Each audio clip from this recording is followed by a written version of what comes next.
You don't care how people feel about the ritual. It's about does following the ritual work.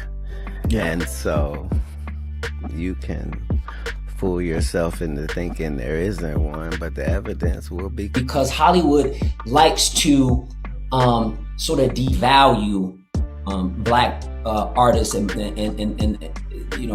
black folk, because you get super talented people at a discounted rate. Back when Larenz Tate was a sitcom kid, he did have a lot of shows that didn't last. And I'm pretty sure at one point he felt like his career was not going in the direction it should. See, this is a testament that what is for you, and things happen in divine timing. The real deal is we don't own any platform the way we should. There's a few black-owned platforms, but we don't have a lot of outlets. We don't have as many. So we are not sort of governing over these entities or these corporations. Katt Williams been warning us for years. Hollywood don't mess with the real ones. It's the phonies, the gatekeepers, and the puppets who get all the love out there. But if you stand on principles, if you've actually got morals, they'll toss you to the side like you never existed. And that's exactly what Katt says happened to 90s icon Larenz Tate. The same Larenz who set the screen on fire in Menace to Society, had everybody in their feelings with Love Jones, and gave us top-tier black excellence every single time he showed up.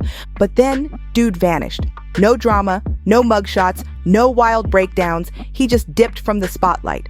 Roles stopped coming in. Silence. So the big question is, why did Hollywood slam the brakes on one of the most gifted black actors of his generation? Now, Katt didn't come out and spell it all out, but he definitely threw down enough clues. The vibe? Larenz might have said nah to some of those sketchy behind-the-scenes rituals that certain actors go through to move up the ladder. And out there, if you don't play the game, if you don't bow down to the system, you're seen as a problem. And if they can't control you, they'll cut you loose like you're nothing. So what exactly did Larenz dodge? What lines did he refuse to cross that others didn't think twice about? And how did saying no to the machine end with him being quietly iced out of the industry? Like when I be like, oh, these guys are wearing dresses. Everybody's like, oh, he keeps talking about people wearing dresses. No, it's not. That is a weird thing. It's not like that. Look at it from a different way. Look at it. Show me one person that ever wore a dress in Hollywood unsuccessful. Let's rewind it to the 90s real quick. Larenz was that dude. You couldn't miss him. He crushed his role in Menace to Society, playing a wild, trigger-happy gangster with a short fuse. Then he flipped the script in Dead President, stepping into the shoes of a broken-down vet turned stick-up man, carrying pain deep in his eyes. Obviously, you've forgotten some very fundamental things like decency and dedication and honor. Everything the Corps taught us. He is a disgrace to everyone that has ever put on that uniform, and I will not permit you or him to use the Vietnam War as a cop. And Love Jones? Man, Larenz Tate had folks in a chokehold with that role. He slid into Darius Love Hall like it was made just for him. Smooth, artistic, and dripping with quiet confidence. This is something I've been working on. It's new. I call it a blues for Nina. Ooh. Is that a smile me put on your face, child? Larenz wasn't just another actor, he was our movie star. Black men looked up to him, women were obsessed, and he carried himself with pure class. No messy headlines, no wild antics. He didn't sell out or embarrass the culture. Just raw talent and solid work, nothing extra. Then out of nowhere, boom, silence. No scandal, no viral moment, no he said what mess. Just gone from the big screen like someone yanked the plug on his whole career. One day he was next up, the leading man everybody wanted, and the next vanished. And here's the strange part. Usually when a celeb fades out, there's drama behind it. Rehab court battles, career-ending slip-ups. But with Larenz, none of that. He's still been working here and there, showing up on TV sometimes, but he never got that same spotlight back. That A-list status, gone. And now, it's starting to look like Katt Williams hit the nail on the head again. Word on the street is Larenz started turning down roles, especially the ones that felt lazy, fake, or downright disrespectful. And yeah, that includes the cross-dressing roles Hollywood loves to push. Larenz wasn't trying to play into stereotypes. He wanted roles that meant something. But in Hollywood, when you say no too many times, they stop ringing your phone. That's the game. And let's be honest, the industry doesn't know what to do with clean-cut, talented black men who know their worth and won't play puppet. That kind of confidence makes them real uncomfortable. See, Hollywood been playing this same shady game for decades. There's always a limit on how many respectable black men they'll let shine at the same time.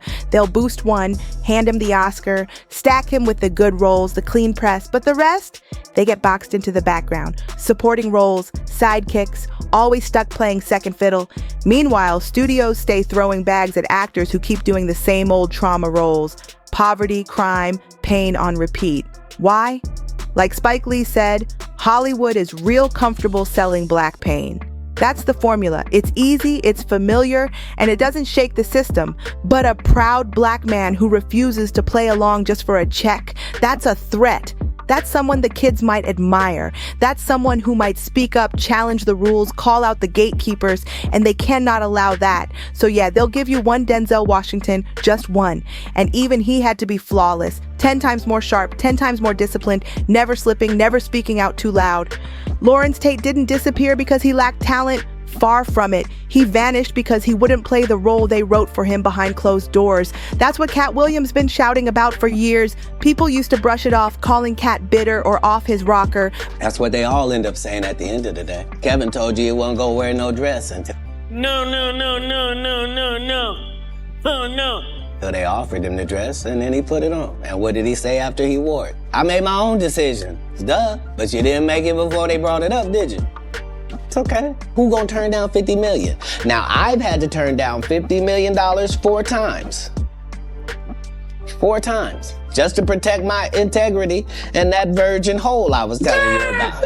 Right. Because P. Diddy be wanting to party. And you gotta tell him no. You got to tell him no. I did. But now, folks are waking up and realizing he's been dropping truth this whole time. One thing Katt keeps pushing is how Hollywood tests you.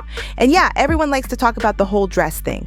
But Katt made it clear, it's not just about the dress. It's about humiliation. It's about control. Before you walk through that final door, they always try to get you to do something that crosses your moral line, something that makes you feel powerless, just to prove you'll play by their rules. And once you give in, they got you forever, no turning back. Clear. So like when I be like, oh, these guys are wearing dresses. Everybody's like, oh, he keeps talking about people wearing dresses. No, it's not. That is a weird thing. It's not like that. Look at it from a different way. Look at it. Show me one person that ever wore a dress in Hollywood unsuccessfully.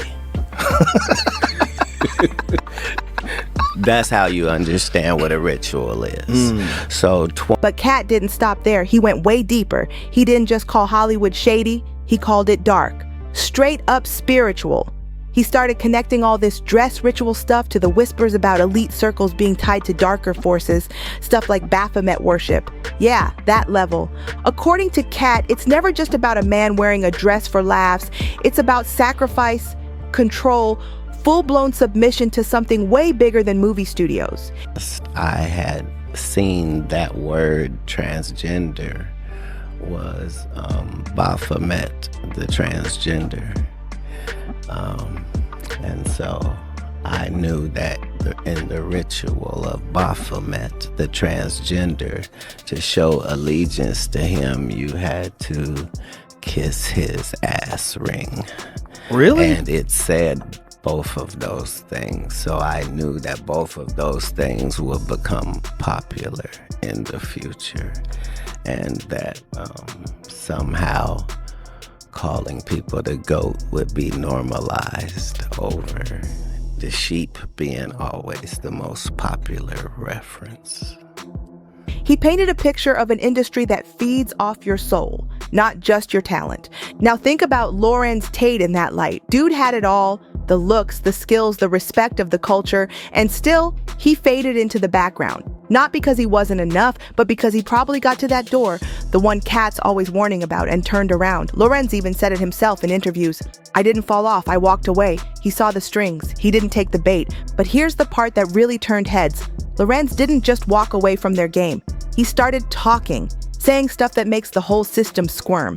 He went public about something most black actors are scared to touch, the pay gap. Yeah, even with all the talk about diversity and inclusion, Larenz pulled back the curtain. He said what most stay quiet about, that black actors are still underpaid, even when they're bringing in just as much heat, ticket sales, and fan loyalty as their white co-stars. We're twice as hard to get, twice as less as our counterparts, right? And that being said, we're not valued. I believe we're supposed to be valued. So those budgets are really important for us so that we can have the kind of quality that we can present to the consumer. And the smaller the budget, the more creative you have to get. And we don't have resources oftentimes as our white counterparts. And that's the kind of truth Hollywood hates. They expect you to smile, say thank you, and take whatever check they hand you. Be grateful. Don't rock the boat. But the second you ask for fairness, for real respect, that's when the silent doors start closing. That's when they start making calls behind the scenes to shut you out. Just look at what happened to Taraji P. Henson or Monique. The second they spoke up about being underpaid and disrespected, they were hit with all the labels: difficult, ungrateful, hard to work with. But when white actors negotiate for millions, suddenly it's knowing their worth and smart business. Make it make sense. And I heard on the street, Taraji, you had the audacity to say you're thinking about stopping acting. We said, stop talking. Are you thinking about it? I'm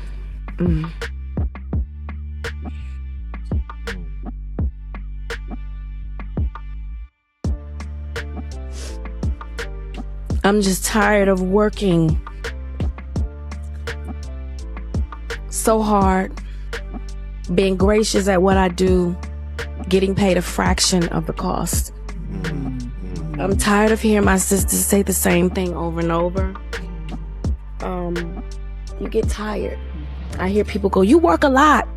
Well, have to. The math ain't math. But Larenz Tate didn't stop at talking money. He went deeper. He said straight up, throwing a black face into a leading role and cutting a check ain't enough. That's just surface level stuff. The real issue is who's in control. Who's behind the camera, who's greenlighting scripts, who's deciding what stories get told and which ones get buried. As long as that power stays locked in the same hands, nothing truly changes. It's all just smoke and mirrors. Because representation without control, that's just window dressing with no substance. Is we don't own any platform the way we should. There's a few black-owned platforms, but we don't have a lot of outlets. We don't have as many. So we're not sort of governing over these entities or these corporations to say, hey, you guys have a great story, y'all want to tell it, and there's money to be made, come here. So when we do find those places, everybody's trying to go through one keyhole. Everybody's trying to go through one tunnel. And even when you go to non-black owned places, they'll tell you to go over there because they have to find value in what we do. And that's changing quite a bit as we're making it very clear. Larenz didn't sell out, and that's exactly why they tried to erase him. He didn't play the game, didn't bow down, didn't trade his pride for a paycheck, and they hated that. Soon as he stood firm, the punishment kicked in. Offers slowed down, major studio calls stopped, media coverage vanished. He didn't fade because he lost talent. He got pushed out because he couldn't be controlled. Hollywood has always taught us we don't translate overseas or worldwide. Right. But when you start traveling and you go everywhere and you can't walk down the street, you then know that there's been somebody telling you something all along that's wrong. And my true belief as to why they do it is because Hollywood likes to sort of devalue black artists and black folk because you get super talented people at a discounted rate. You get a Hollywood likes to get really talented black folks and get them at a discounted rate. Only, certain superstars that can hit that level that they would feel like they would put a machine behind. But the truth of the matter is we do translate because we're humans just like. That's the real Hollywood playbook. They don't always cancel you loud. They bury you in silence, especially if you're too clean to drag through the mud, but too solid to manipulate. And that's what they did to Larenz Tate. Quiet cutoff, total freeze out, just like they do to anyone who won't be their puppet. But here's the twist. Larenz didn't let the industry break him. While Hollywood tried to shut the door, he found other ways to stay in the game without selling his soul. He started popping up in smaller projects, independent films, and even built tight relationships with creators who respected his talent instead of trying to exploit it. He may not have been plastered all over billboards, but he never stopped working and he never stopped keeping it real. And that right there, that quiet resistance, it speaks volumes, because when you're blacklisted and still choose integrity over fame, that's power most folks can't even handle. Larenz didn't chase clout. He didn't hop on scandals or fake drama just to stay relevant. He moved on his own terms, and in an industry built on manipulation, that's seen as rebellion. Even now, people are starting to wake up and ask, yo, whatever happened to Larenz Tate? And when they dig, they realize it wasn't some scandal, it wasn't talent loss, it was punishment for keeping his dignity. But here's the wildest part. Hollywood needs more actors like Larenz, people who actually care about what stories get told, who show up with real talent and who don't fold under pressure. But instead, the industry props up actors who say yes to anything, even if it disrespects their own people, just to stay on camera. Larenz chose legacy over popularity. That's why his name still holds weight.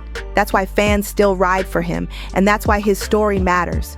Because behind the silence is a man who didn't sell his soul for the spotlight, and trust that makes him dangerous in all the right ways. They tried to erase him, but real ones remember, and that's something Hollywood can't control. But now, the truth's starting to leak, and with Katt Williams dropping Larenz Tate's name, that means something. Katt doesn't name names unless there's a real message behind it. So when he puts Larenz in the mix, it's a sign that this story matters. It's not just about one actor getting fewer roles. It's about a whole system that tries to shut out the ones they can't control. They tried to make us forget, tried to push Larenz into the shadows, but real ones don't disappear, they resurface. And no matter how hard Hollywood works to silence folks like him, the truth always finds a way to break through. Larenz Tate didn't fall off. He escaped. He walked away from a game designed to trap you. He kept his dignity, his values, and his self-respect, and that's why they couldn't keep him in the spotlight. But now the cracks are showing and more people are waking up. So I want to hear what you think. Did Larenz really say no to those rituals Katt talked about? Was it just about low pay and lack of respect, or is this thing even deeper than we think? Is Hollywood really set up to bury the ones who don't bow down? Drop your thoughts in the comments below. I'm reading everything. Let's talk about it for real. And if you've been riding with this series, make sure to like, share, and subscribe. You don't want to miss what's coming next. We're pulling back the curtain one story at a time, and trust me, the next one's going to be just as wild. Thanks for watching, and I'll catch y'all on the next one.